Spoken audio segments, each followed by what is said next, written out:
तो बताएं कि सिक्योरिटी फोर्सेस की जानिब से शिरानी में इंटेलिजेंस बेस्ड कार्रवाई की गई है।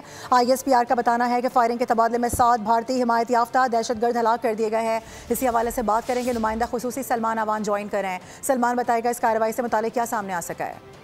जी बिल्कुल, 1 अक्टूबर को मारूख ये कार्रवाई की गई थी बलूचिस्तान के जिला शिरानी में, जो कि इंटेलिजेंस बेस्ड ऑपरेशन था। सिक्योरिटी फोर्सेस को यहाँ पर फितना अल खारिज के दहशतगर्दों की मौजूदगी या उनके ठिकाने के बारे में इत्तला मिली थी, जिसके बाद ये कार्रवाई की गई। और इस कार्रवाई के दौरान शदीद फायरिंग का तबादला हुआ और उस शदीद फायरिंग के तबादले में 7 भारतीय स्पॉन्सर्ड दहशतगर्दों को जहन्नुम वासिल कर दिया गया है। इन मारे जाने वाले दहशतगर्दों के कब्जे से बड़ी मिकदार के अंदर वेपन्स, एमुनिशन वगैरह भी बरामद हुए और बताया गया है कि इस इलाके के अंदर दहशतगर्दी की कई कार्रवाइयों के अंदर मुलविस थे। इसके अलावा लेटेस्ट अगर हम अपडेट की बात करें तो इस इलाके में एक सैनिटाइजेशन ऑपरेशन अब भी जारी है, जिसका मकसद यह है कि दहशतगर्दों, उनके सहूलतकारों या उनकी हिमायती अगर इस इलाके के अंदर मौजूद है तो उनका मुकम्मल खात्मा यकीनी बनाया जा सके। और उसके साथ ही ISPR की जानिब से वाजे किया गया है कि पाकिस्तान की सिक्योरिटी फोर्सेज वतन अजीज से इंडियन स्पॉन्सर्ड टेररिज्म के खात्मे के लिए, मुकम्मल खात्मे के लिए पुरअज़्म है। जी ठीक है, अपडेट करने के लिए बहुत शुक्रिया सलमान।